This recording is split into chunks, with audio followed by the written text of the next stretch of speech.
اس کی موجودگی میں قاتلوں کی تلاش اور سراغ رسانی ہوتی رہی۔ اس کی خواہش کے مطابق کسی گھر کی تلاشی نہیں لی گئی تھی۔ وہ مطمئن ہو کر جا رہا تھا، مگر صلیبیوں کو اس کے متعلق اطمینان نہیں تھا۔ اس کے ساتھ 10-12 محافظ تھے۔ جوردیک سمیت سب گھوڑوں پر سوار تھے۔ راستے میں ٹیلوں اور چٹانوں کا علاقہ آتا تھا۔ جوردیک اس علاقے میں داخل ہوا تو بیک وقت کہیں سے 2 تیر آئے۔ دونوں اس کے گھوڑے کے سر میں پیوست ہو گئے۔ تیر اندازوں نے تیر جوردیک پر چلائے ہوں گے۔ گھوڑا بے لگام ہو کر دوڑ پڑا۔ 2 تیر اور آئے، وہ بھی گھوڑے کو لگے۔ اب کے نشانہ خطا ہونے کی وجہ یہ ہو سکتی تھی کہ گھوڑا بدک کر ادھر ادھر دوڑ رہا تھا۔ جوردیک ایک شاہ سوار تھا۔ وہ دوڑتے گھوڑے سے کود کر ایک چٹان کی اوٹ میں ہو گیا۔ اس کے محافظ ادھر ادھر بکھر گئے۔ وہ تیر اندازوں کے تعاقب میں گئے تھے۔ علاقہ ایسا تھا کہ کسی کو پکڑنا آسان نہیں تھا۔ جوردیک سمجھ گیا کہ یہ کرائے کے قاتل ہیں جنہیں صلیبیوں نے اسے قتل کرنے کے لیے بھیجا ہے۔ انہیں یہ شک تھا کہ جوردیک سلطان ایوبی کا دوست ہے۔ وہ جنگجو تھا۔ چٹان کی اوٹ سے نکل کر اوپر چلا گیا۔ اسے صرف چٹانیں نظر آئیں یا اپنے محافظ جو ادھر ادھر تیر اندازوں کو ڈھونڈتے پھر رہے تھے۔ ادھر آ جاؤ، کسی نے چلا کر کہا، ادھر آ جاؤ، پکڑ لیے ہیں۔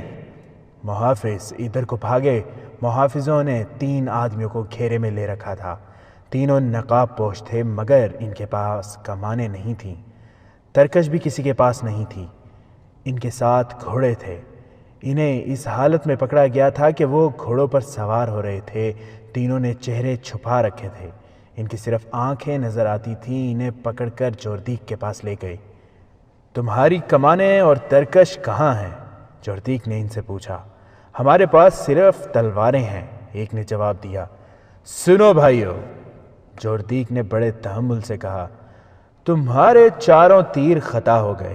تم مجھے قتل نہیں کر سکے۔ تم پکڑے بھی گئے ہو۔ تم ہار گئے ہو۔ اب جھوٹ سے بچو۔ کیسے تیر؟ ایک نے حیرت زدہ ہو کر کہا۔ ہم نے کسی پر تیر نہیں چلائے، ہم مسافر ہیں، ذرا آرام کرنے کے لیے رکے تھے، اب جا رہے تھے کہ ان لوگوں نے پکڑ لیا۔ جوردیک ہنس پڑا اور جواب دینے والے نقاب پوش سے کہنے لگا، میں تمہیں اپنا دشمن نہیں سمجھتا۔ اگر ایسا ہوتا تو اب تک میں تم تینوں کی گردنیں اڑا چکا ہوتا۔ تم کرائے کے قاتل ہو، صرف یہ بتا دو کہ میرے قتل کے لیے تمہیں کس نے بھیجا ہے؟ صاف صاف بتا دو اور جاؤ۔ 2 نقاب پوشوں نے قسمیں کھائیں۔ تیسرا خاموش رہا۔ اپنے آپ کو عذاب میں نہ ڈالو، جوردیک نے کہا۔ کسی کے لیے اپنی جانیں ضائع نہ کرو۔ میں تمہیں کوئی سزا نہیں دوں گا۔ فوراً ہی نقاب پوشوں نے پھر پسو پیش کی۔ ان کے نقاب اتار دو، جوردیک نے اپنے محافظوں سے کہا۔ ان سے تلواریں لے لو۔ 2 نقاب پوشوں نے نیاموں سے تلواریں نکال لیں اور پھرتی سے پیچھے ہٹ گئے۔ تیسرا نقاب پوش ان دونوں کے پیچھے ہو گیا۔ اس کے پاس تلوار نہیں تھی۔ جوردیک نے کہکا لگا کر کہا، کیا تم اتنے سارے محافظوں کا مقابلہ کر سکو گے جبکہ تمہارے تیسرے ساتھی کے پاس تلوار ہی نہیں ہے؟ میں تمہیں ایک اور موقع دیتا ہوں۔ میں نے ابھی اپنے محافظوں کو حکم نہیں دیا کہ وہ تمہاری بوٹیاں اڑا دیں۔ محافظوں نے ان کے گرد گھیرا ڈال لیا تھا۔ اور میں تمہیں آخری بار کہتا ہوں کہ ہم میں سے کسی نے تیر نہیں چلائے، ایک نقاب پوش نے کہا۔ محافظوں کا کمانڈر ان تینوں کے پیچھے کھڑا تھا۔ اسے جانے کس طرح کچھ شک ہوا۔ اس نے اس تیسرے نقاب پوش جس کے پاس تلوار نہیں تھی کا چغا اوپر سے کھینچا تو اس کے سر کا حصہ پیچھے کو ہو گیا۔ اس نے اس کا نقاب بھی نوچ لیا، اور جب چہرہ بے نقاب ہوا تو سب یہ دیکھ کر حیران رہ گئے کہ وہ ایک خوبصورت لڑکی تھی۔ جوردیک نے کہا کہ اسے اس کے پاس لایا جائے۔ دونوں نقاب پوشوں نے حیران کن پھرتی سے پیچھے کو مڑ کر لڑکی کو پکڑنے والے محافظ کے سینے پر تلواریں رکھ دیں۔ ایک نے للکار کر کہا، جب تک ہمیں پوری بات نہیں بتاؤ گے اور ہماری نہیں سنو گے، اس لڑکی کو ہاتھ نہیں لگا سکو گے۔ ہم جانتے ہیں ہمیں تمہارے ہاتھوں مرنا ہے، لیکن ہم ان میں سے آدھے محافظوں کو مار کر مریں گے۔ تمہیں یہ لڑکی زندہ نہیں مل سکتی۔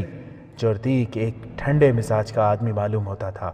اس نے محافظوں کو پیچھے ہٹا دیا اور نقاب پوشوں سے کہا، تم مجھ سے اور کیا بات سننا چاہتے ہو؟ بات اتنی سی ہے کہ تم کرائے کے قاتل ہو اور یہ لڑکی تمہیں انعام کے طور پر ملی ہے۔ دونوں باتیں غلط ہیں، ایک نقاب پوش نے کہا۔ ایک صلیبی حاکم اور ایک جاسوس، صلیبی لڑکی کو قتل کرنا گناہ نہیں۔ یہ ہماری بدقسمتی ہے کہ ہم فرار میں پکڑے گئے ہیں، لیکن ہم خوش ہیں کہ ہم نے اپنا فرض ادا کر دیا ہے۔ یہ لڑکی مسلمان ہے، مظلوم ہے، اسے ہم صلیبیوں کے پنجے سے چھڑا کر لائے ہیں اور دمشق جا رہے ہیں۔ کیا ونڈسر اور صلیبی لڑکی کو تم نے قتل کیا ہے؟ جوردیک نے پوچھا۔ ہاں، ایک نقاب پوش نے جواب دیا، ہم نے ان دونوں کو قتل کیا ہے۔ اور کیا تم نے مجھ پر اس لیے تیر چلائے کہ ہم سلطان صلاح الدین ایوبی کے دشمن ہیں؟ جوردیک نے پوچھا۔ ہم اچھی طرح جانتے ہیں کہ تمہارا نام جوردیک ہے اور تم حمات کے قلعہ دار ہو، نقاب پوش نے کہا، اور ہم یہ بھی جانتے ہیں کہ تم سلطان ایوبی کے دشمن ہو، لیکن تمہیں قتل کرنے کی کوئی ضرورت نہیں۔ اللہ ہمارے ساتھ ہے، اس کی مدد سے ہم بہت جلد تم سے ہتھیار ڈلوا کر تمہیں تمہاری فوج سمیت اپنا قیدی بنا لیں گے۔ سلطان ایوبی حسن بن صبا اور شیخ سنان نہیں، وہ للکار کر لڑا کرتا ہے، چوروں کی طرح قتل نہیں کرایا کرتا۔ ونڈسر اور لڑکی کا قتل ہمارا ذاتی فعل تھا، حالات کا تقاضا تھا کہ وہ قتل کر دیے جائیں، ہم نے قتل کا ارتکاب کیا، یہ سلطان ایوبی کا حکم اور منشا نہیں تھا۔ اس نے جوردیک کے گھوڑے کی طرف دیکھا جو کچھ دور مرا پڑا تھا، 2 تیر اس کی پیشانی میں اور 2 پہلو میں اترے ہوئے تھے۔ نقاب پوش نے کہا، گھوڑے پر سوار ہو جاؤ، ہم دونوں میں سے کسی کو تیر کمان دو، تم گھوڑا دوڑاؤ، جس طرح بھی دوڑا سکتے ہو دوڑاؤ، دائیں بائیں ہوتے جاؤ، ہم دونوں میں سے کوئی ایک گھوڑے پر سوار ہو کر تم پر تیر چلائے گا، اگر پہلا تیر خطا ہو جائے تو تیر انداز کی گردن اڑا دینا۔ یہ تیر ہمارے چلائے ہوئے نہیں تھے جو تمہاری بجائے تمہارے گھوڑے کو لگے۔ تم معمولی سپاہی نہیں لگتے، جوردیک نے کہا، کیا تم سلطان صلاح الدین ایوبی کی فوج کے آدمی ہو؟ اور تم کون ہو؟ نقاب پوش نے کہا، کیا تم صلاح الدین ایوبی کی فوج کے آدمی نہیں ہو؟ کیا تم اسلام کے سپاہی نہیں ہو؟ تم اپنی اصلیت کو بھول گئے ہو، قلعہ داری کے عہدے نے تمہارا دماغ خراب کر دیا ہے، تم نے اس سے زیادہ رتبہ حاصل کرنے کے لیے کافروں سے دوستانہ گانٹھ لیا ہے۔ تم درخت سے ٹوٹی ہوئی وہ ٹہنی ہو جس کی قسمت میں سوکھ کر تنکا تنکا ہو جانا لکھ دیا گیا ہے۔ دوسرے نقاب پوش نے کہا، تم اتنے اہم انسان نہیں ہو کہ سلطان ایوبی تمہارے قتل کی ضرورت محسوس کرے، تم اپنے کیے کی سزا بھگتنے کے لیے زندہ رہو گے، تم مرو گے تو صلیبیوں کے ہاتھوں مرو گے۔ تم حلب شراب پینے اور عیش کرنے گئے تھے، پہلے نقاب پوش نے کہا، تم اس لڑکی کے ناچ سے لطف اندوز ہونے گئے تھے۔ میں مسلمان لڑکی ہوں، لڑکی بولی، مجھے صلیبیوں کی محفلوں میں نچایا گیا اور وہ میرے جسم کے ساتھ کھیلتے رہے۔ ذرا سی دیر کے لیے تصور کرو کہ میں تمہاری بیٹی ہوں، میں نے وہاں مسلمانوں کی بیٹیوں کو ننگا ناچتے دیکھا ہے، تم اتنے بے غیرت ہو گئے ہو کہ اپنی بیٹیوں کی آبرو ریزی بھی تم میں غیرت بیدار نہیں کر سکتی۔ میں صلیبیوں میں 7-8 سال گزار کر آئی ہوں، میں نے ان صلیبی حاکموں کے ساتھ بھی وقت گزارا ہے جنہیں تم نے اپنا دوست بنا کر یہاں بلایا ہے، میں نے ان کی باتیں سنی ہیں، وہ دوستی کا فریب دے کر مسلمانوں کو آپس میں لڑا رہے ہیں۔ جوردیک پر خاموشی طاری ہو گئی تھی، اس کے محافظ حیران تھے کہ اتنا خود سر اور دلیر قلعہ دار ان تینوں کی اتنی سخت باتیں برداشت کر رہا ہے۔ وہ گہری سوچ میں کھو گیا تھا، اسے وہ جھڑپ یاد آ رہی تھی جو اس نے ریمانڈ کے فوجی نمائندے سے اس مسئلے پر کی تھی کہ حلب کے باشندوں کے گھروں کی تلاشی لی جائے۔ اسے یہ خیال آیا کہ اس پر تیر چلانے والے صلیبیوں کے آدمی ہوں گے۔ اس نے نرم سے لہجے میں نقاب پوشوں سے کہا، میں تمہیں اپنے قلعے میں لے جانا چاہتا ہوں، قیدی بنا کر نہیں۔ جوردیک نے یہ کہہ کر سب کو حیران کر دیا، مہمان بنا کر، مجھ پر بھروسہ رکھو، اپنی تلواریں اپنے پاس رکھو۔ سب گھوڑوں پر سوار ہو گئے، جوردیک کا گھوڑا مر چکا تھا، اس نے ایک محافظ کا گھوڑا لے لیا اور یہ قافلہ چل پڑا۔ وہ چٹانی علاقے سے نکلنے والے تھے کہ سرپٹ دوڑتے گھوڑوں کی ٹاپوسنیاں سنائی تھیں۔ سب نے اپنے گھوڑوں کو ایڑ لگائیں اور نظر آ گیا کہ 2 گھڑ سوار پوری رفتار سے حلب کی سمت بھاگے جا رہے تھے۔ ان کی کمانیں اور ترکش صاف نظر آ رہے تھے۔ وہ یقیناً یہاں سے بھاگے تھے۔ یہ ہو سکتے ہیں تمہارے قاتل، ایک نقاب پوش نے کہا اور گھوڑے کو ایڑ لگا دی۔ دوسرے نقاب پوش نے بھی گھوڑا دوڑا دیا۔ دونوں نے تلواریں نکال لیں، لڑکی وہیں رہی۔ تمام محافظوں نے گھوڑے تعاقب میں ڈال دیے۔ ان میں سب سے زیادہ تیز گھوڑے نقاب پوشوں کے تھے۔ آگے کچھ علاقہ ریت کے ڈھیریوں کا اور گھاٹیوں کا تھا۔ بھاگنے والے سواروں نے گھوڑے موڑے۔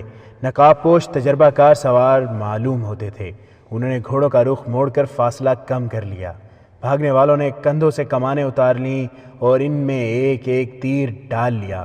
گھوڑوں کے رخ بدل کر انہوں نے تعاقب کرنے والوں پر تیر چلائے۔ تیر خطا گئے مگر تعاقب میں خطرہ پیدا کر گئے۔ نقاب پوش پہنچ گئے۔ فاصلہ چند گز رہ گیا تو بھاگنے والوں نے تیر چلانے کی کوشش کی مگر نقاب پوشوں نے انہیں مہلت نہ دی۔ ایک نے بھاگنے والے کے گھوڑے کے پچھلے حصے میں تلوار دی، دوسرے نے دوسرے بھاگنے والے پر تلوار کا وار کیا تو اس کا ایک بازو صاف کاٹ دیا۔ دوسرے کا گھوڑا زخمی ہو کر بے لگام ہو گیا تھا۔ اسے محافظوں نے پکڑ لیا۔ انہیں جب جوردیک کے سامنے لے جایا گیا تو اصل صورت واضح ہو گئی۔ نقاب پوشوں نے نقاب اتار دیا اور انہوں نے بتایا کہ وہ سلطان ایوبی کے جاسوس ہیں۔ ان میں ایک خلط تھا اور دوسرا اس کا ساتھی، اور جو بھاگتے ہوئے پکڑے گئے تھے وہ مسلمان ہی تھے لیکن جوردیک کو قتل کرنے آئے تھے۔ ان میں سے جس کا بازو کٹ گیا تھا اسے بڑی بے رحمی سے کچھ دور پھینک دیا گیا۔ دوسرے سے کہا گیا کہ وہ زندہ واپس جانا چاہتا ہے تو بتا دے کہ اسے کس نے بھیجا تھا ورنہ اس کا بھی بازو کاٹ کر یہیں پھینک دیا جائے گا۔ اس نے بتایا کہ ان دونوں کو ریمانڈ کے فوجی نمائندے نے 2 مسلمان عمرہ کی موجودگی میں کہا تھا کہ فلاں دن اور فلاں وقت جوردیک حلب سے روانہ ہو رہا ہے اور وہ فلاں وقت چٹانی علاقے میں سے گزرے گا۔ ان دونوں کو بے تحاشا انعام پیش کیا گیا تھا۔ انہیں جوردیک کے قتل کی یہ ترکیب بتائی گئی تھی کہ چٹانی علاقے میں چھپ جائیں اور جوردیک کو تیروں کا نشانہ بنا کر بھاگ آئیں۔ مقررہ وقت پر دونوں اس علاقے میں پہنچ گئے اور گزرنے والے راستے کو دیکھ کر ایک بلند چٹان پر چھپ گئے۔ بہت سے انتظار کے بعد جوردیک آ گیا۔ 2 محافظ گھڑ سوار آگے تھے، ایک اس کے دائیں اور دوسرا بائیں، باقی پیچھے تھے۔ تیر اندازوں نے نشانے تو ٹھیک لیے تھے لیکن پہلو والا محافظ آگے آ جاتا تھا۔ جوردیک اور قریب آیا تو تیر چلاتے وقت آگے والا محافظ آگے آ گیا۔ تیر چلا دیے گئے لیکن نشانہ ذرا نیچے ہو گیا۔ دونوں تیر گھوڑے کی پیشانی میں لگے۔ دوسرے 2 تیر اس لیے خطا ہو گئے کہ گھوڑا 2 تیر کھا کر بدک گیا تھا اور جب تیر چلائے گئے تو وہ بہت زور سے اچھل پڑا تھا۔ اس سے تیر جوردیک کو لگنے کی بجائے گھوڑے کے پہلو میں لگے۔ وہاں چھپنے کی جگہیں بہت تھیں اور موزوں بھی تھیں۔ انہوں نے گھوڑے ایسی ہی ایک جگہ چھپا دیے تھے اور ان کے منہ باندھ دیے تھے تاکہ ہنہنا نہ سکیں۔ تیر انداز بھاگ کر کہیں چھپ گئے۔ انہوں نے محافظوں کو دیکھا جو بکھر کر انہیں ڈھونڈ رہے تھے۔ وہ چھپ کر انہیں دیکھتے رہے۔ پھر ایک طرف سے شور اٹھا کہ ادھر آ جاؤ، پکڑ لیے ہیں۔ تیر اندازوں نے دیکھا کہ محافظ 3 نقاب پوشوں کو پکڑ کر لے جا رہے تھے۔ تیر انداز بہت خوش ہوئے کہ ان کی جان بچی مگر وہ ابھی وہاں سے بھاگنا نہیں چاہتے تھے کیونکہ ابھی پکڑے جانے کا خطرہ تھا۔ ایک محافظ ایک چٹان پر کھڑا رہا، اسے وہاں دیکھ بھال کے لیے کھڑا کیا گیا تھا۔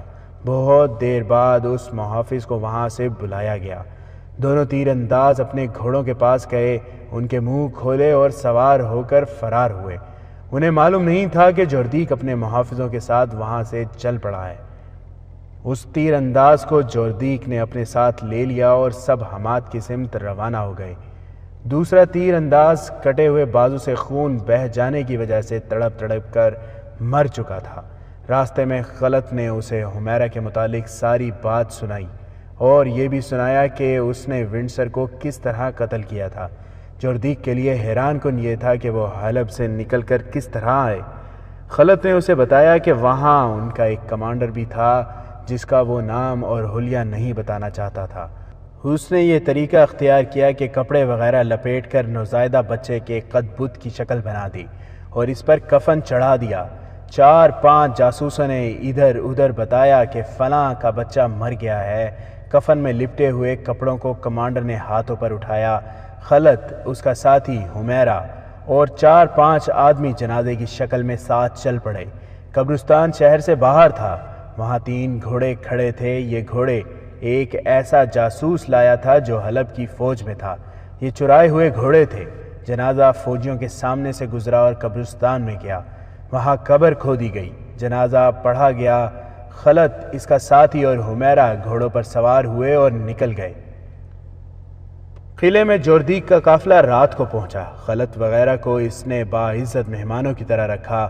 اس نے خلت سے پوچھا، مجھے اب اپنا دوست سمجھو، مجھے یہ بتاؤ کہ سلطان صلاح الدین ایوبی کیا کر رہا ہے، تمہیں ضرور معلوم ہوگا۔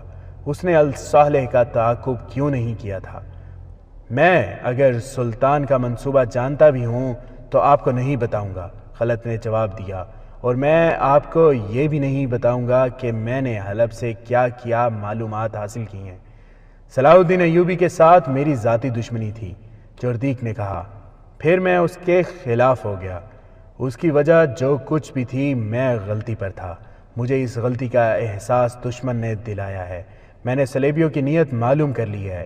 ایک طرف وہ میری فوج اور میرے قلعے کو استعمال کرنا چاہتے ہیں، دوسری طرف انہوں نے مجھے قتل کرانے کی کوشش کی۔ مجھے نور الدین زنگی مرحوم اور صلاح الدین ایوبی کی باتیں اور اصول یاد آ گئے ہیں۔ ان کا کہنا ہے کہ یہ جنگ حلال اور صلیب کی ہے۔ یہ کسی عیسائی بادشاہ کی کسی مسلمان بادشاہ کے خلاف جنگ نہیں۔ ایوبی کہا کرتا ہے کہ جب تک دنیا میں ایک بھی مسلمان زندہ ہے، صلیبی اسے ختم کرنے کی کوشش میں لگے رہیں گے۔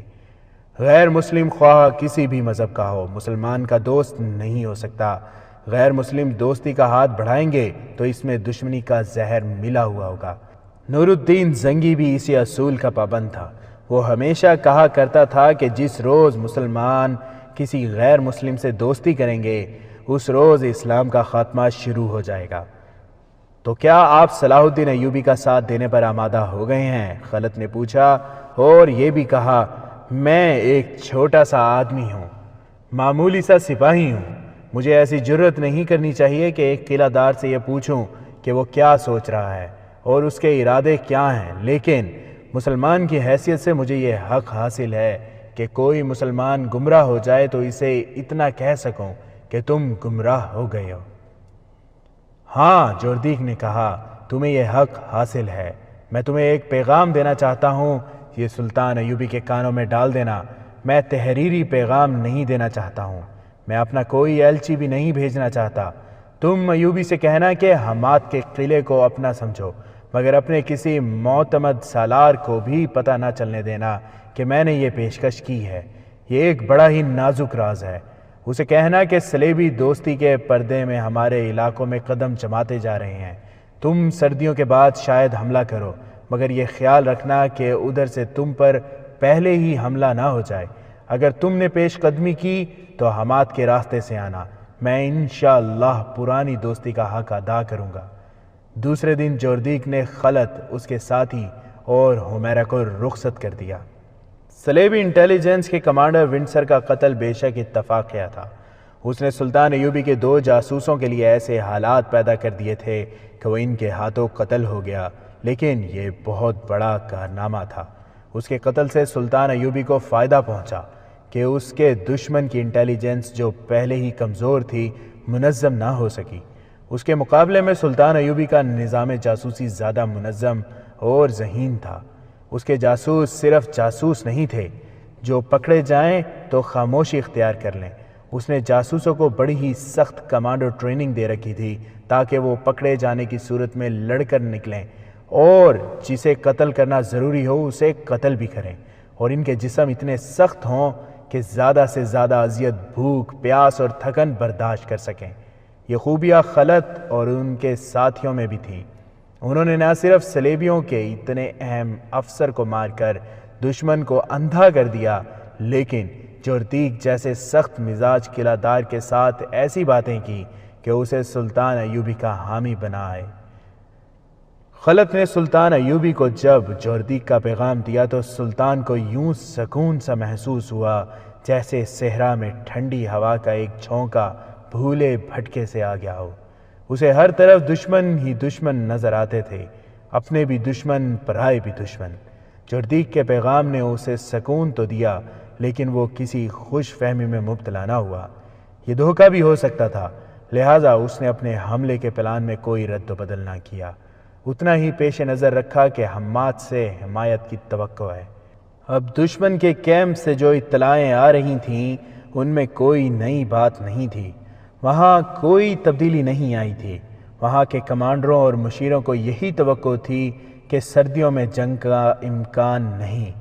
ایک اطلاع یہ بھی ملی تھی کہ صلیبی بظاہر سب کے دوست بنے ہوئے ہیں، مگر وہ در پہ دہ بڑے بڑے امراء کو ایک دوسرے کے خلاف اکسا رہے ہیں۔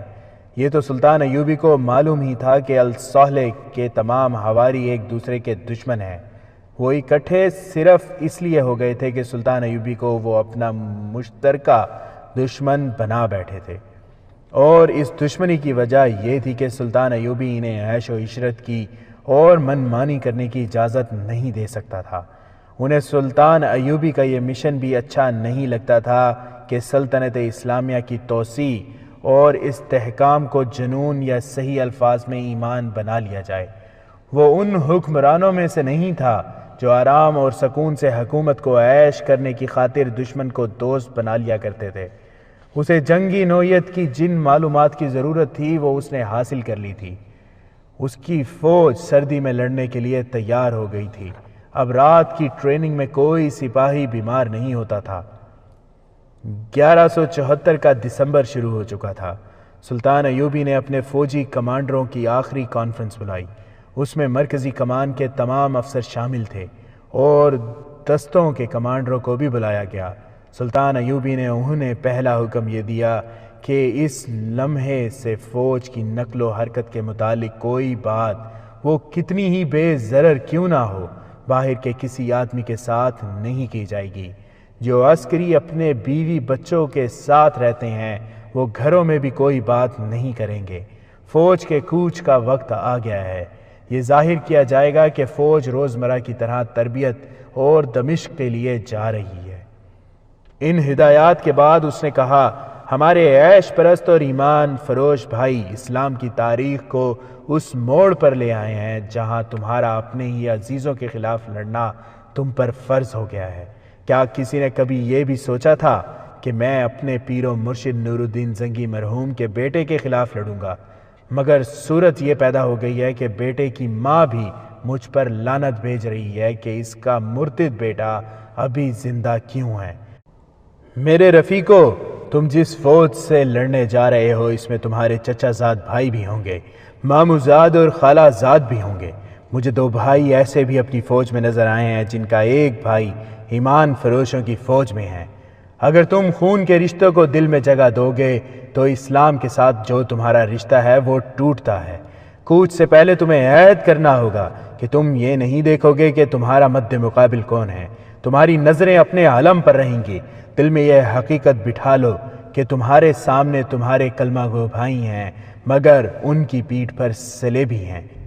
میں اس بھائی کو بھائی نہیں سمجھتا جو اپنے مذہب کے دشمن کو دوست سمجھتا ہے۔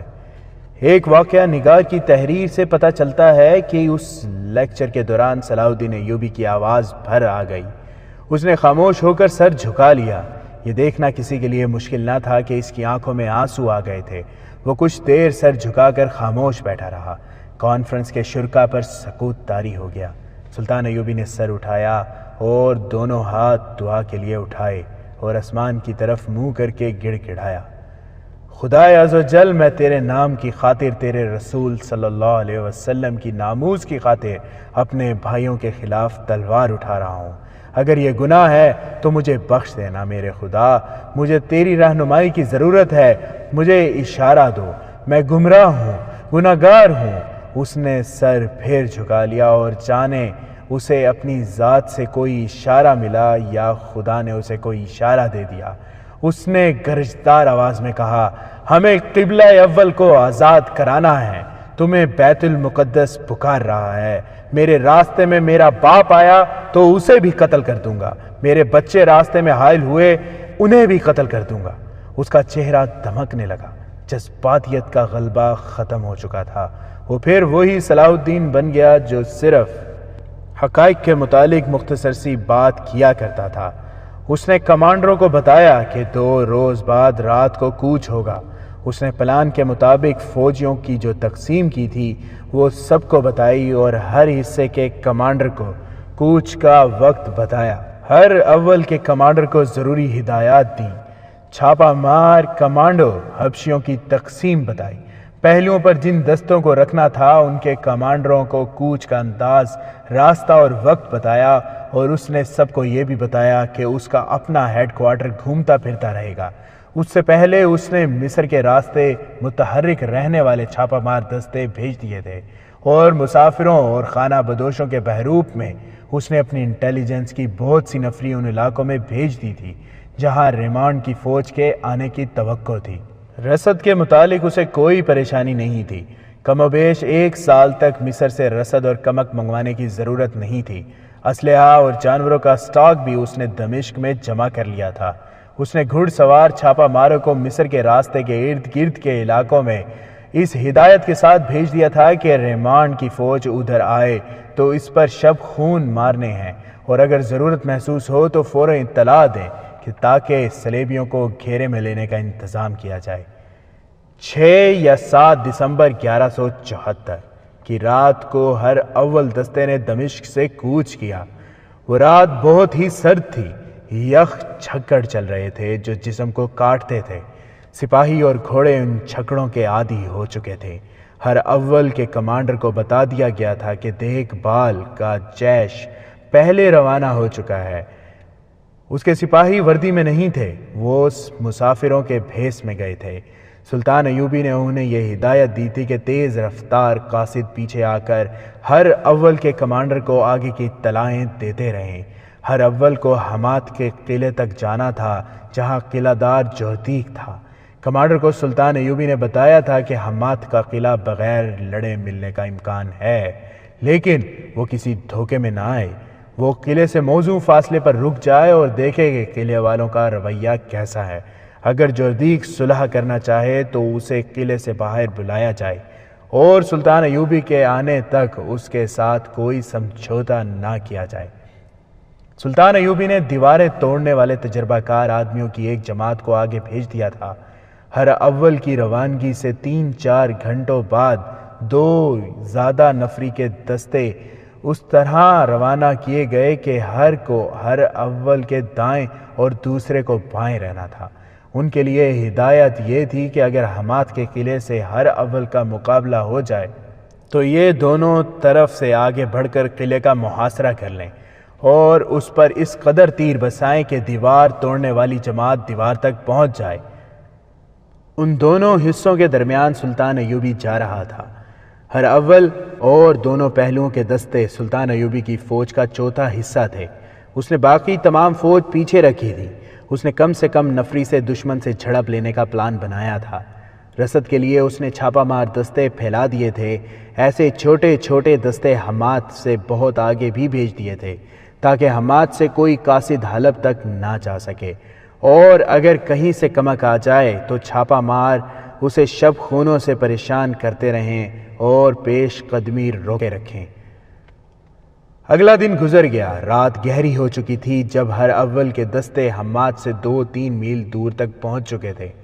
9 دسمبر 1174 کی صبح طلوع ہوئی تو قلعے پر کھڑے سنتریوں کو قہر اور دھند میں ایسے سائے سے نظر آئے جیسے بہت سے انسان اور گھوڑے ہوں۔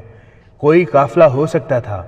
جوں جوں سورج اوپر اٹھتا گیا دھند چھٹتی گئی اور سائے نکھرتے رہے۔ سنتریوں نے دیکھا کہ یہ فوج ہے۔ انہیں ابھی یہ معلوم نہیں تھا کہ قلعے کے دائیں اور بائیں بھی فوج موجود ہے جو انہیں نظر نہیں آ سکتی۔ نکارہ بجا دیا گیا۔ ایک کمانڈر دوڑتا اوپر کو آیا۔ اس نے فوج دیکھی تو دوڑتا گیا اور قلعہ دار جوردیک کو اطلاع دی۔ گھبراؤ نہیں، جوردیک نے کمانڈر سے کہا، یہ کسی حملہ آور کی فوج نہیں ہو سکتی۔ صلیبی مجھے قتل نہیں کرا سکے، انہوں نے کوئی اور سازش کی ہوگی۔ انہوں نے الصالح سے یہ حکم لے لیا ہوگا کہ حمات کا قلعہ مجھ سے لے کر کسی اور کو دے دیا جائے۔ یہ فوج قلعے کے لیے آئی ہوگی۔ تم باہر جاؤ اور دیکھو کہ یہ کس کا دستہ ہے اور یہ لوگ کیا چاہتے ہیں۔ کمانڈر گھوڑے پر سوار باہر نکلا اور سلطان ایوبی کے ہر اول دستے کی طرف گیا۔ اس نے علم دیکھا تو یہ سلطان ایوبی کا تھا۔ وہ ذرا پیچھے ہی رک گیا۔ ہر اول دستے کا کمانڈر اس تک گیا۔ دونوں نے ایک دوسرے کو پہچان لیا۔ دونوں نور الدین زنگی کی فوج میں اکٹھے رہ چکے تھے۔ ایسا بھی ہونا تھا کہ ہم آپس میں لڑیں گے؟ ہر اول دستے کے کمانڈر نے اس کے ساتھ ہاتھ ملا کر کہا۔ زنگی زندہ تھا تو ہم دوست تھے اور رفیق تھے، وہ مر گیا تو ہم دشمن بن گئے۔ تم کیوں آئے ہو؟ قلعے کے کمانڈر نے پوچھا۔ تم قلعے کو نہیں بچا سکو گے، ہر اول کے کمانڈر نے کہا۔ میں تمہیں مشورہ دیتا ہوں کہ قلعہ دار سے کہو کہ قلعہ ہمارے حوالے کر دے اور خون خرابہ نہ ہونے دے۔ ہم تمہیں زیادہ مہلت نہیں دیں گے۔ تھوڑی دیر میں قلعہ محاصرے میں آ چکا ہوگا۔ تمہاری کمک وغیرہ کے راستے بند کیے جا چکے ہیں۔ ہتھیار ڈال دو۔ قلعے کا کمانڈر کوئی جواب دیے بغیر واپس چلا گیا اور جوردیک کو بتایا کہ صلاح الدین ایوبی نے حملہ کر دیا ہے اور وہ ہتھیار ڈالنے کو کہہ رہے ہیں۔ یہ دستے اس کے ہیں۔ جوردیک نے چلا کر کہا، قلعے سے جھنڈا اتار لو، سفید جھنڈا چڑھا دو، سلطان ایوبی آیا ہے۔ وہ دوڑتا باہر نکلا، گھوڑے پر بیٹھا اور قلعے سے نکل گیا۔ ہر اول دستے کے کمانڈر کے پاس پہنچا۔ سلطان ایوبی بہت پیچھے تھا۔ جوردیک ایک رہنما اور اپنے محافظوں کو ساتھ لے کر سلطان ایوبی کے ہیڈ کوارٹر کی طرف روانہ ہو گیا۔ سلطان ایوبی نے جوردیک کو گلے لگا لیا۔ جوردیک نے اس سے معافی مانگی، کچھ جذباتی باتیں کی اور قلعہ اپنی فوج سمیت سلطان ایوبی کے حوالے کر دیا۔ سلطان ایوبی اپنی مرکزی کمان کے ساتھ قلعے میں داخل ہوا تو اس نے سفید جھنڈے کی جگہ اپنا جھنڈا چڑھانے کا حکم دیا۔ جوردیک نے قلعے میں مقیم فوج کے چھوٹے بڑے کمانڈروں کو سلطان ایوبی کے سامنے بلایا اور کہا کہ تم سے ہتھیار نہیں ڈلوائے گئے، تمہیں کسی نے شکست نہیں دی۔ اپنے سپاہیوں سے بھی کہہ دو کہ اپنے آپ کو شکست خوردہ نہ سمجھیں۔ ہم سب مسلمان ہیں، اب ہم صلیبیوں اور ان کے دوستوں کے خلاف لڑیں گے۔ سلطان ایوبی جس مہم پر نکلا تھا اس کی پہلی منزل اسے کسی کاوش کے بغیر مل گئی۔ وہ خدا کے حضور سجدے میں گر گیا۔ اس کے بعد اس نے جوردیک کے ساتھ آگے کا پلان بنانا شروع کر دیا۔ مشکل ایک ہی تھی کہ جوردیک کے دستوں کو سردی میں لڑنے کی مشق نہیں کرائی گئی تھی، تاہم اس قلعے کو اڈا بنا لیا گیا۔ جوردیک کے دستوں کو ایسے طریقے سے تقسیم کیا گیا جس سے یہ دشواری ختم ہو گئی کہ وہ سردی میں نہیں لڑ سکیں گے، مگر سپاہیوں کو پتہ چلا تو انہوں نے احتجاج کیا اور مطالبہ کیا کہ وہ سلطان ایوبی کی فوج کے ساتھ آگے جائیں گے اور لڑیں گے۔ آگے حمص کا قلعہ تھا۔ سلطان ایوبی نے کوچ کا وقت ایسا رکھا تھا کہ حمص تک رات کو پہنچا جائے۔ اس نے اسی ہر اول کو آگے بھیجا، لیکن اب کہ اس نے ڈپلائی میں کچھ رد و بدل کر دیا، کیونکہ حمص میں اسے کوئی توقع نہیں تھی کہ قلعہ بغیر لڑے اس کے حوالے کر دیا جائے گا۔ اس نے دیکھ بھال کے لیے ایک پارٹی آگے بھیج دی تھی جس نے راستے میں اطلاع دی تھی کہ قلعے کا محلہ وقوع کیا ہے اور گرد و پیش کے احوال و کوائف کیا ہیں۔ سلطان ایوبی نے چند دستے اس طرف بھیج دیے جدھر سے مدد وغیرہ آنے کی توقع تھی۔ اس نے اپنی رسد حمات کے قلعے میں جمع کر لی اور رسد آگے لے جانے کے راستے کو کئی گشتی پارٹیوں اور چھاپہ ماروں کے ذریعے محفوظ کر لیا۔ اس کے ساتھ حمات کا ایک دستہ بھی تھا۔ سلطان ایوبی کی کوشش یہ تھی کہ حلب تک اس کے حملے کی خبر نہ پہنچے تاکہ وہ دشمن کو بے خبری میں جا دبوچے۔ اس نے اس کا انتظام کر دیا تھا، اپنے آدمی حلب کے راستے پر پھیلا دیے تھے جن کے لیے یہ حکم تھا کہ وہ کسی بھاگے ہوئے فوجی کو یا کسی ایسے غیر فوجی کو جسے یہ معلوم ہو کہ حملہ شروع ہو چکا ہے روک لیں۔ رات گہری ہو چکی تھی۔ قلعہ دار اور اس کے کمانڈر ایک وسیع کمرے میں شراب سے دل بہلا رہے تھے۔ انہوں نے 2 ناچنے والیاں بلا رکھی تھیں۔ کمرے میں طبل و سارنگ اور رقص و سرور کا پر رونق ہنگامہ بپا تھا۔ سپاہی بے فکری کی نیند سو گئے تھے اور جو ڈیوٹی پر تھے وہ سردی سے بچنے کے لیے کسی نہ کسی اوٹ میں کھڑے تھے۔ رات یخ تھی۔ کمانڈروں نے سب کو بتا رکھا تھا کہ سردیوں کے موسم میں جنگ کا کوئی خطرہ نہیں۔ ہم اسی لیے نور الدین زنگی کے مرنے کی دعائیں کرتے تھے کہ اسی دنیا میں جنت دیکھ لیں۔ قلعہ دار نے شراب کا پیالہ اوپر کر کے کہا، اب صلاح الدین ایوبی آیا ہے، خدا اسے بھی جلدی اٹھا لے گا۔ اسے ہم اٹھائیں گے، ایک کمانڈر نے کہا، ذرا موسم کھل جانے دو۔ قلعے کی دیوار پر کھڑے ایک سنتری نے اپنے ساتھی سے کہا، وہ دیکھو آگ جل رہی ہے۔ جلنے دو، اس کے ساتھی نے کہا، کوئی قافلہ ہوگا۔ اتنے میں آگ کے 3-4 گولے ہوا میں بلند ہوئے جو قلعے کی طرف آئے اور ان دونوں سنتریوں کے اوپر سے گزر کر قلعے کے اندر جا گرے۔ ان کے پیچھے اور گولے آئے، یہ شعلوں کے گولے تھے۔ پھر کئی اور گولے آئے، ان میں سے کچھ سامان پر پڑے اور آگ لگ گئی۔ نقارے اور گھڑیال بج اٹھے، قلعہ دار کی محفل میں ادھم بپا ہو گیا۔ سب دوڑتے قلعے کی دیوار پر گئے، ان پر تیروں کا مینہ برسنے لگا۔ دروازے کے سنتریوں نے شور بپا کر دیا کہ دروازہ جل رہا ہے۔ سلطان ایوبی کے حملہ آور دستے نے دروازے پر آتش کی مادہ پھینک کر آگ لگا دی تھی۔ چیخ چلا کر قلعے کے اندر کی فوج کو بیدار کیا گیا۔ قلعے سے بھی مزاحمت شروع ہو گئی، لیکن باہر سے اتنے تیر آ رہے تھے کہ سر اٹھانا محال ہو رہا تھا۔ سلطان ایوبی کی منجنیقوں نے قلعے کو جہنم بنا دیا تھا۔ قلعے کے کماندار چلا چلا کر اپنے سپاہیوں کا حوصلہ بڑھا رہے تھے۔ سپاہی اندھا دھند تیر چلا رہے تھے۔ ہتھیار ڈال دو، سلطان ایوبی کی طرف سے کوئی للکار رہا تھا۔ ہتھیار ڈال دو، تمہیں کہیں سے بھی مدد نہیں مل سکتی، جانیں بچاؤ، یہ اعلان بھی کیا گیا۔ سلطان صلاح الدین ایوبی کے آگے ہتھیار ڈال دو، کسی کو جنگی قیدی نہیں بنایا جائے گا، اطاعت قبول کر لو، ہماری فوج میں شامل ہو جاؤ۔ رات بھر اعلان ہوتے رہے اور تیروں کا تبادلہ بھی ہوتا رہا۔ صبح کی روشنی پھیلی تو قلعہ دار نے باہر کا منظر اور قلعے کی دیوار پر اپنے سپاہیوں کی لاشیں دیکھ کر سفید جھنڈا چڑھانے کا حکم دے دیا۔ یہ قلعہ بھی سر کر لیا گیا۔ قلعہ دار اور کمانڈروں نے ہتھیار ڈال دیے۔ سلطان ایوبی قلعے میں گیا تو قلعہ دار اور کمانڈروں سے اتنا ہی کہا، خدا تمہیں معاف کرے، اور حکم دیا کہ ان سب کو ان کے سپاہیوں کے ساتھ دمشق بھیج دیا جائے۔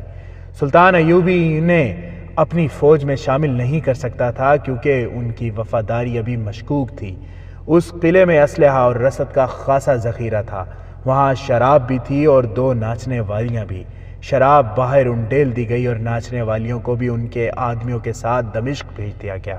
سلطان ایوبی نے حمص کے قلعے کو دوسرا اڈا بنا لیا اور حمات کے قلعہ کا ایک دستہ وہاں لگا دیا۔ اگلا قلعہ حلب کا تھا جو حلب شہر سے ذرا ہی دور تھا۔ وہاں بھی وہی ہوا جو حمص میں ہوا تھا۔ سلطان ایوبی کا حملہ ناگہانی تھا۔ اس نے قلعے والوں کو بے خبری میں جا لیا تھا۔ اس کے سپاہیوں کا مورال 2 قلعے سر کر لینے سے اور زیادہ مضبوط ہو گیا تھا۔ انہوں نے حلب کا قلعہ بھی سر کر لیا اور اس کے دستوں کو کمانڈروں سمیت دمشق بھیج دیا گیا، مگر اس مرحلے پر آ کر رازداری ختم ہو گئی۔ ہتھیار ڈالنے والے سپاہیوں میں سے کوئی فرار ہو گیا یا کسی اور نے حلب اطلاع دے دی کہ سلطان ایوبی نے حمات، حمص اور حلب کے قلعے لے لیے ہیں اور وہ حلب کی طرف بڑھ رہا ہے۔ سلطان ایوبی کو معلوم نہ ہو سکا کہ اس کا رازداری والا حربہ بیکار ہو چکا ہے۔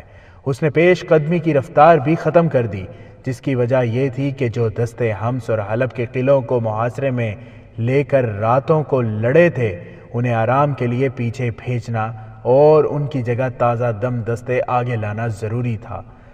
اسے اب فوج کو بدلی ہوئی ترتیب میں آگے بڑھانا تھا، کیونکہ حلب شہر کی لڑائی قلعے کے محاصرے سے مختلف تھی۔ نئی ترتیب میں بھی کچھ وقت لگ گیا۔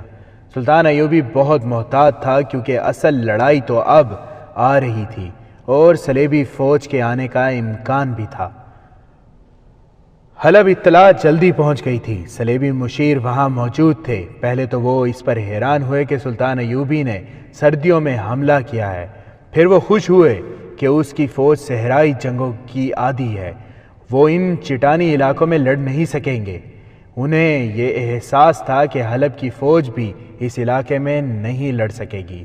انہوں نے 2 ترکیبیں سوچیں، ایک یہ کہ سلطان ایوبی کو اپنی پسند کے میدان میں لڑائیں، اور دوسری یہ کہ یہاں صلیبیوں کی وہ فوج لائی جائے جو یورپ سے آئی ہے۔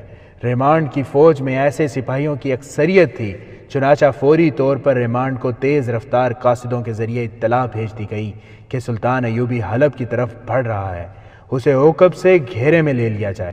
وقت حاصل کرنے کے لیے انہوں نے یہ انتظام کیا کہ سلطان ایوبی کو حلب کے محاصرے میں زیادہ سے زیادہ دیر تک الجھائے رکھا جائے تاکہ ریمانڈ کو اپنی فوج لانے کے لیے وقت مل جائے۔ صلیبی مشیروں نے رازداری پر پوری توجہ دی۔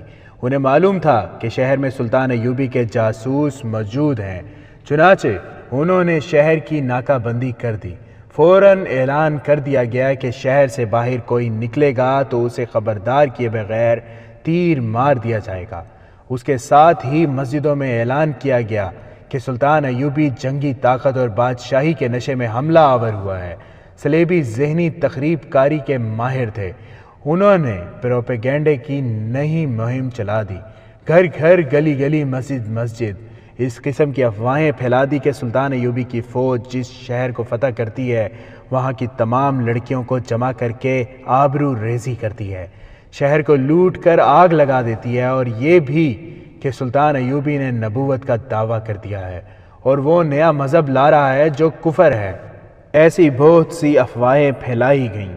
سلطان ایوبی کے خلاف نفرت پیدا کرنے کا عمل تو 6 مہینوں سے جاری تھا۔ لوگوں میں سلطان ایوبی کے خلاف جنگی جنون پیدا کر دیا گیا تھا۔ آخرکار ان تازہ افواہوں نے لوگوں کو آگ بگولا کر دیا اور وہ مرنے مرانے کے لیے تیار ہو گئے۔ شہر کی ناکہ بندی نے سلطان ایوبی کے جاسوسوں کو بیکار کر دیا۔ انہوں نے شہر کے باشندوں میں جو قہر اور غضب دیکھا اس کے سامنے وہ بھی بے بس ہو گئے۔ ایک جاسوس شہر سے نکلنے کی کوشش میں مارا گیا۔ وہ سلطان ایوبی کو اطلاع دینا چاہتا تھا کہ شہر کی کیفیت کیا ہے اور وہ کسی خوش فہمی میں مبتلا ہو کر نہ آئے۔ جاسوس نے سرپٹ گھوڑا بھگایا مگر 2 تیروں نے اسے گرا دیا۔ جاسوسوں کے کمانڈر نے جو عالم کے بحروپ میں تھا شہریوں میں صلیبی پروپیگنڈے کے خلاف مہم چلائی، مگر اس کے آدمیوں نے جہاں بھی بات کی منہ کی کھائی۔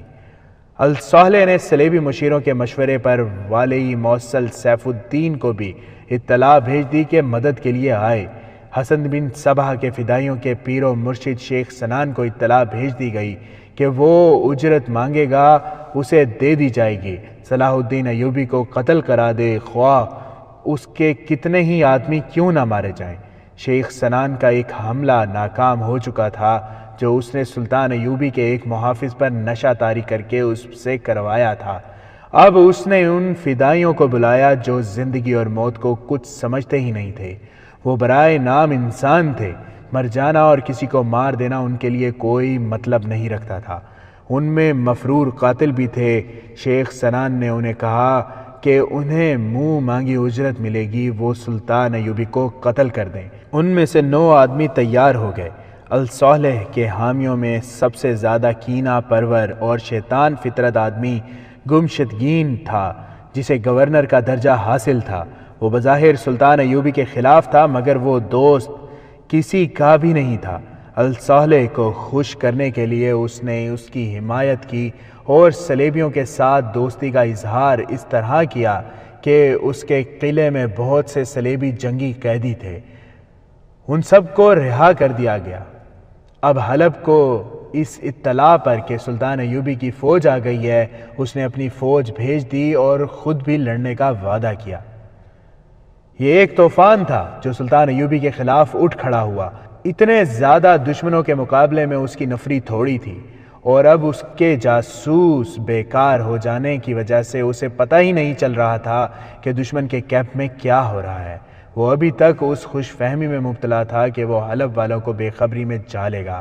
تاہم وہ معمولی قسم کا جنگجو نہیں تھا، اس نے عقب اور پہلوؤں کی حفاظت کا انتظام کر رکھا تھا۔ اس نے کم سے کم تعداد سے حملہ کرنے کا فیصلہ کیا۔ اس کے دیکھ بھال کے دستے آگے چلے گئے۔ آگے علاقہ چٹانی، پتھریلا اور نشیب و فراز کا تھا، اور راستے میں ایک درمیانہ سا دریا بھی تھا۔ جنوری 1175 کا مہینہ شروع ہو چکا تھا۔ سردی اور زیادہ بڑھ گئی تھی۔ سلطان ایوبی نے فوج کی 1/4 نفری حملے کے لیے منتخب کی۔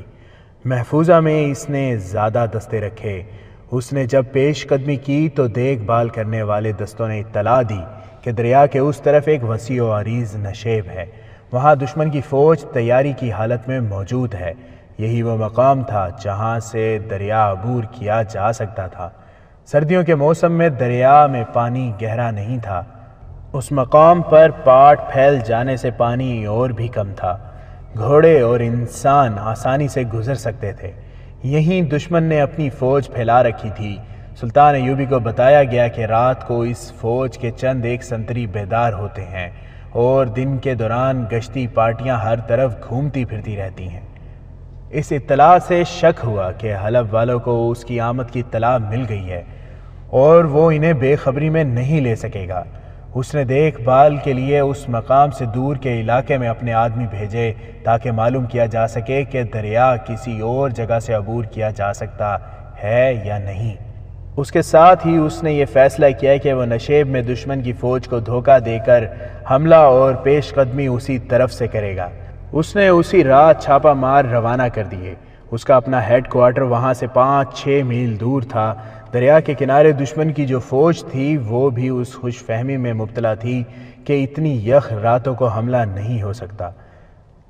نصف شب کے قریب سپاہی خیموں میں دبکے پڑے تھے۔ کمانڈر بے خبر سو رہے تھے، صرف سنتری جاگ رہے تھے۔ ایک سنتری سردی میں ٹھٹر کر کھڑا تھا، پیچھے سے کسی نے اس کی گردن دبوچ لی، کسی اور نے اسے اٹھایا۔ یہ سلطان ایوبی کے 2 چھاپہ مار تھے۔ وہ سنتری کو اٹھا کر لے آئے اور اس سے پوچھا کہ گھوڑے کہاں بندھے ہوئے ہیں۔ اس کے سینے پر 2 تلواروں کی نوکیں رکھیں۔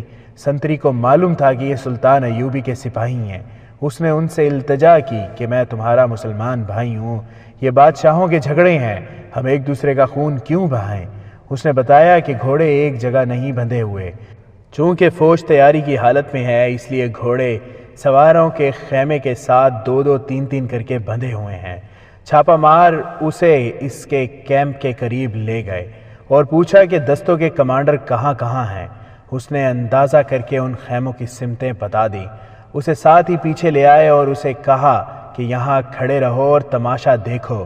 وہاں چھوٹے سائز کی ایک منجنیق رکھی تھی، اس میں چھاپہ ماروں نے ایک ہانڈی سی رکھی۔ 4 آدمیوں نے اسے پیچھے کھینچا اور چھوڑ دیا۔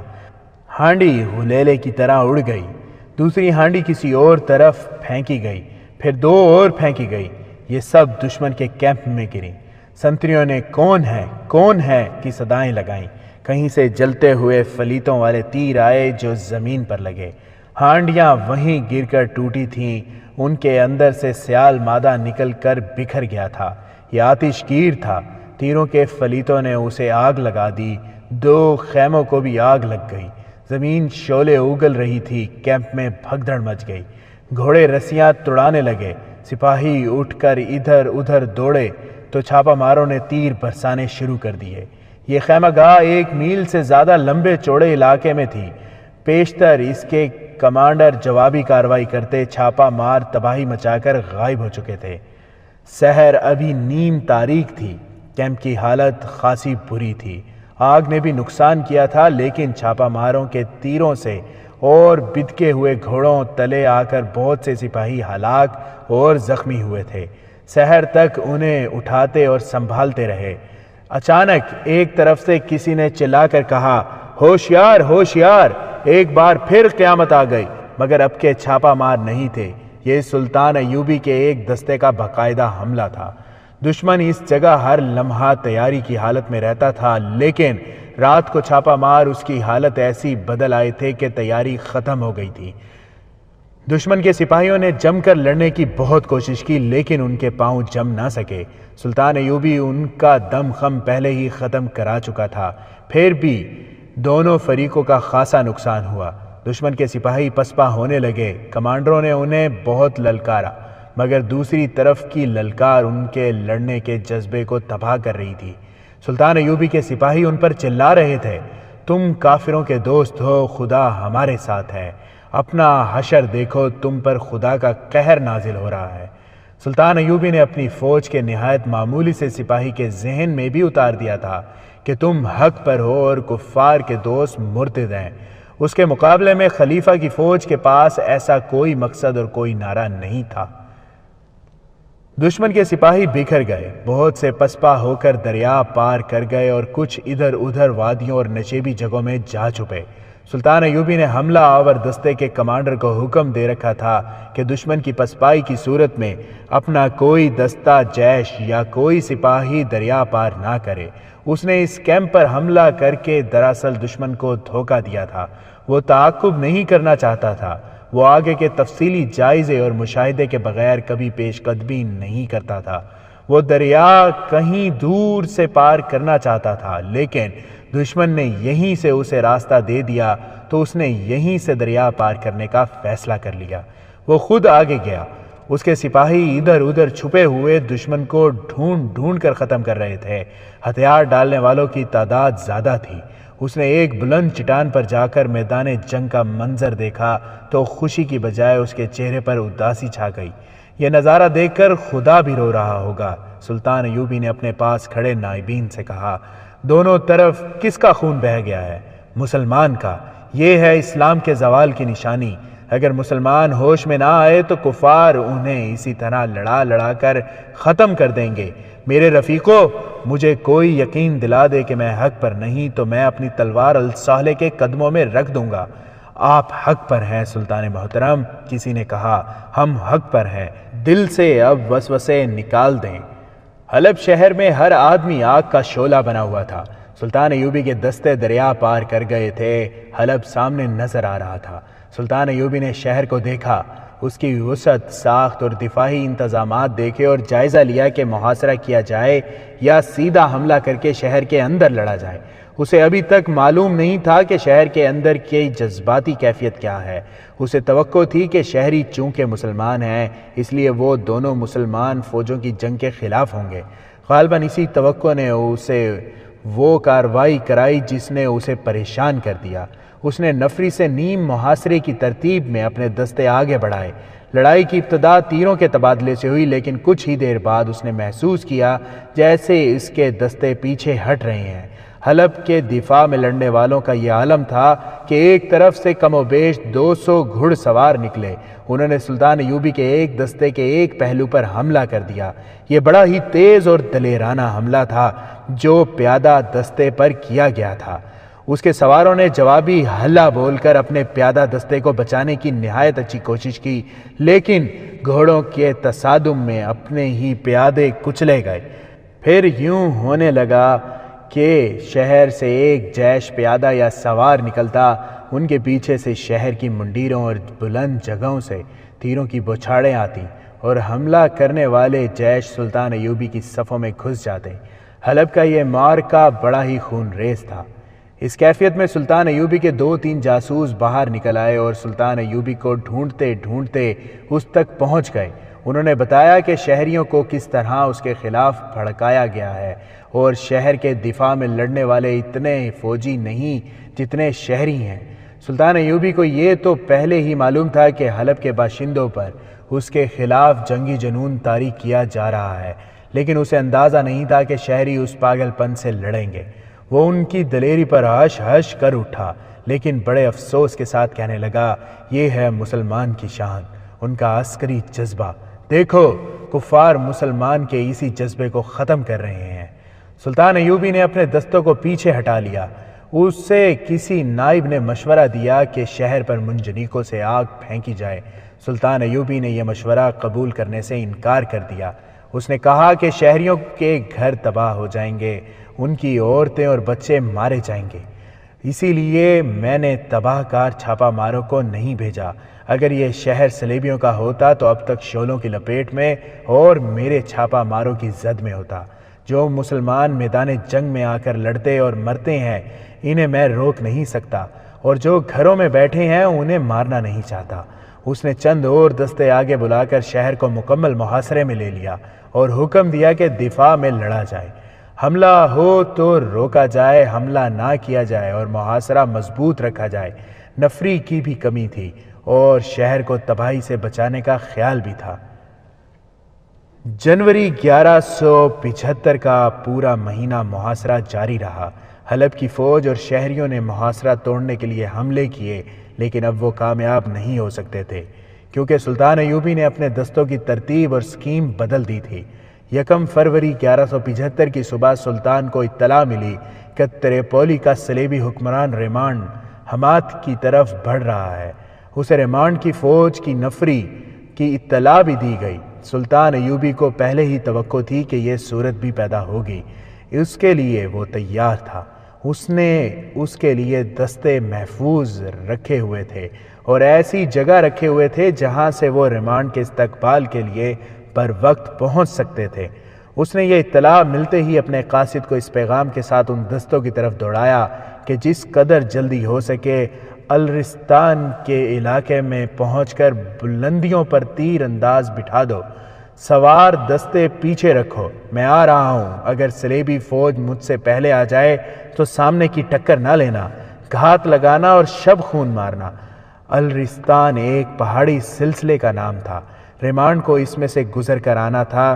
ریمانڈ کی پیش قدمی کا راستہ اس کے پلان کے مطابق موزوں تھا۔ وہ حمات تک پہنچ کر سلطان ایوبی کے عقب کے لیے اور رسد وغیرہ کے راستوں کے لیے خطرہ بن سکتا تھا۔ پھر صورت یہ ہو جاتی کہ سلطان ایوبی حلب کی فوج اور ریمانڈ کی فوج، جو یقیناً برتر اور زیادہ تھی، کے درمیان پس جاتا۔ اس نے دوسرا قدم یہ کیا کہ حلب کا محاصرہ اٹھا دیا اور اسی نے ان دستوں کو کسی اور سمت روانہ کر دیا۔ خود الرستان کی طرف چلا گیا، وہاں کی چوٹیوں پر برف پڑی ہوئی تھی۔ ریمانڈ خوش تھا کہ اس موسم میں سلطان ایوبی کے صحرائی سپاہی اس کے یورپی اور اس علاقے کے رہنے والے عیسائی سپاہیوں سے نہیں لڑ سکیں گے، مگر وہ آگے آیا تو برف پوش پہاڑی سلسلہ کوہ سے اس پر تیر برسنے لگے۔ یہ اس کے لیے بلائے ناگہانی تھی۔ اس نے لڑے بغیر اپنی فوج پیچھے ہٹا لی۔ اسے ہر جگہ گھات کا خطرہ تھا۔ وہ سلطان ایوبی کے لڑنے کے انداز سے اچھی طرح واقف تھا۔ اس نے بہت پیچھے ہٹ کر پڑاؤ ڈال دیا۔ وہ اپنے راستے پر نظر ثانی کرنا چاہتا تھا۔ موسم بگڑ گیا، بارشیں شروع ہو گئیں۔ 7-8 دنوں میں گھوڑوں کا خشک چارہ ختم ہو گیا۔ اناج کی بھی ضرورت محسوس ہوئی۔ اس نے رسد کا انتظام نہایت اچھا رکھا تھا۔ وہاں تک اسے باقاعدگی سے رسد پہنچ رہی تھی، مگر کئی دن پیچھے سے نہ رسد آئی نہ کوئی اطلاع۔ اس نے قاصد بھیجا جو واپس آ گیا اور پیغام لایا کہ سلطان ایوبی کی فوج نے راستہ روک رکھا ہے۔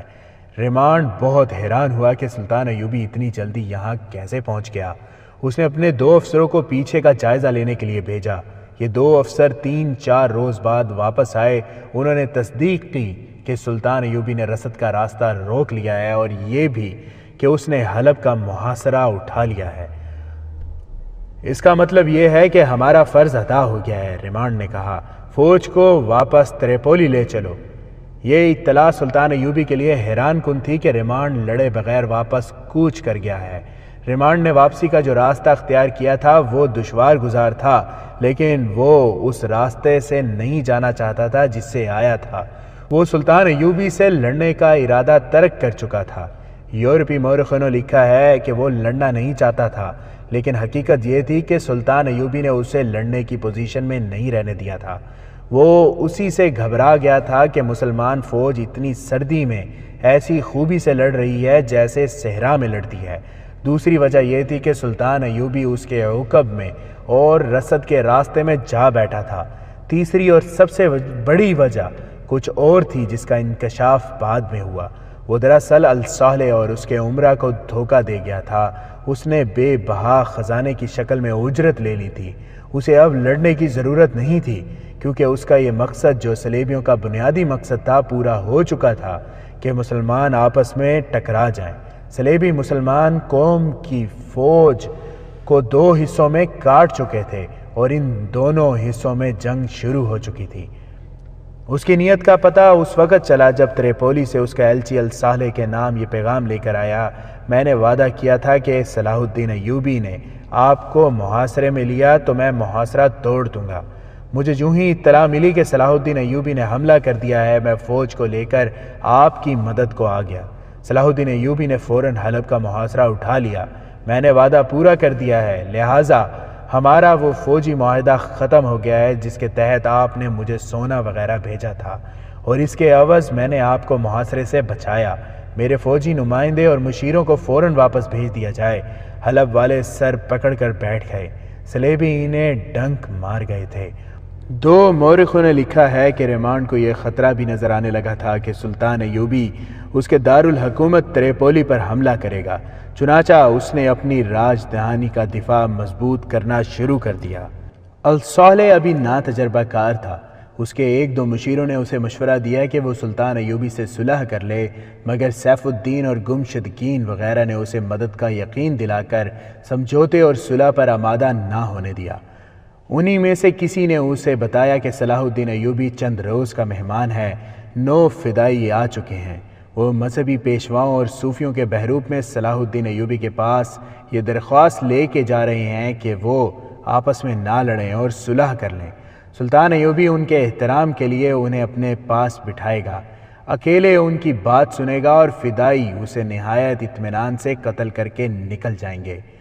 انہوں نے الصالح کو یہ خبر سنا کر جھانسا نہیں دیا تھا کہ جس وقت سلطان ایوبی الرستان کے سلسلہ کوہ میں بیٹھا اپنے اگلے حملے کا پلان بنا رہا تھا تو پیشہ ور فدائی قاتل یہ سوچ رہے تھے کہ اسے کہاں قتل کیا جائے۔